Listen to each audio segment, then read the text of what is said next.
انا مش هسيبه. كويس انك جيت عشان تحضر. مالك بس؟ انا هنزل عليه بدي واروح شايله كده. مين بس؟ وديني ومعبد. نجيب ناس؟ هروح جايب كده فهمني. اديله كده. وعهد الله 3. يا عم 3 ليه؟ اصل مش انا اللي يتعمل فيا كده. فهمني ايه اللي حصل؟ هو انا بتاع بليله؟ يا عم ازازه خل واقفه يا قدامك عم حقك عليا. وايمانات المسلمين. ماشي. هروح جايبه كده وراح نازل كده. ما هو مش انا اللي يتعمل فيا كده. عارف. هو فين؟ هو مين بس؟ هو اهو الفخده البيضه اللي في حياتي. يا نهار ابيض. شايف الدب القطبي ده؟ هو يبان لك ان هو شبه الدب القطبي بس ما فيش شخصيه. قلت يا عم ناخد ثواب وناكله لحمه وسمك. عملنا بيه فيديوهات، راحت الناس متصله بيا مساء الخير يا فندم، مساء الخير بنحب حضرتك ونشوف حضرتك ومش عارف ايه. قلت له اهلا وسهلا. قالوا لي احنا جايبين لك هديه. قلت حلو.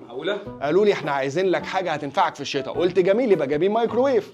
قالوا لي خلاص بس عندك ناس تشيل. قلت يبقى غساله اطباق من اللي محمله دي. قالوا لي بس تفضلها مساحه. قلت يبقى ثلاجه. بنبص لقيتهم جايبين لي ده. ايه ده؟ ايه ده يا باشا؟ ده نفسي افهم ده.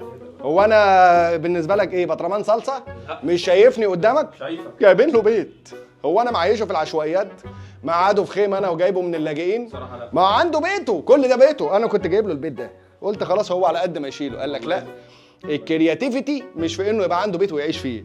فوق يقعد، هنا يستضيف الايه؟ الاطفال الجديده. تحت لو عنده شكمجيه يلم فيها مثلا ذهب وشبكه ولا حاجه. وهنا يخربش ويقطع بدل ما يخاف. هم خايفين على انطريهاتي. وهنا في موضوع الهدايا ده رهيف شويه. ليه بس؟ ايه اللي حصل؟ بيفكرني بذكريات كده مش عايز اقول عليها. قول لي بس مالك؟ يوم ما جالي هديه من واحده قالت لي ادفع لي اوبر وانا مروحه من اكتوبر للتجمع. يا شيخ خضتني.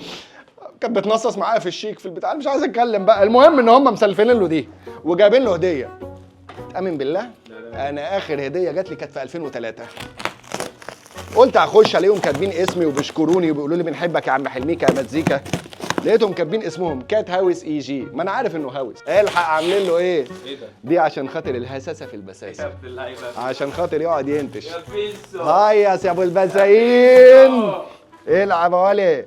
الحق. الله دي فيها شقلشه. ايه ده معقوله؟ دي عشان كده ويقعد ينتك هنا. نفسي وانا صغير العب الشقلات ده. عارف لما بتفتح عربيه جديده وتسمع الزق في الهق؟ بعشق الصوت. انت مش ملاحظ ان هو قاعد؟ حب الموضوع بقى. ده انت ايه يا فيسو؟ ده انت هتهيص. قالوا لي بقى عندهم مساحات. في واحد منهم كبير لو انت عندك مساحه كبيره. في بقى بيعملوا من الحيطه للحيطه عشان القطط تجري ورا بعضها. وده الخشب محمل. انا ظهري اتقسم وانا طالع بعيد عنك. تقديرا للقطاقيط اي حد عايز بيت زي ده كات هاوس اي جي هيلاقي رقمهم تحت. يبقى اتصل. اوعى تقول لهم ان انت تبعي. قول لهم ان انت تبع القط بسيوني. انا خلاص انا ولا حاجه يا ابني. اتامن بالله انا اللي عايش معاه في بيته. تعمل ايه بس مالك؟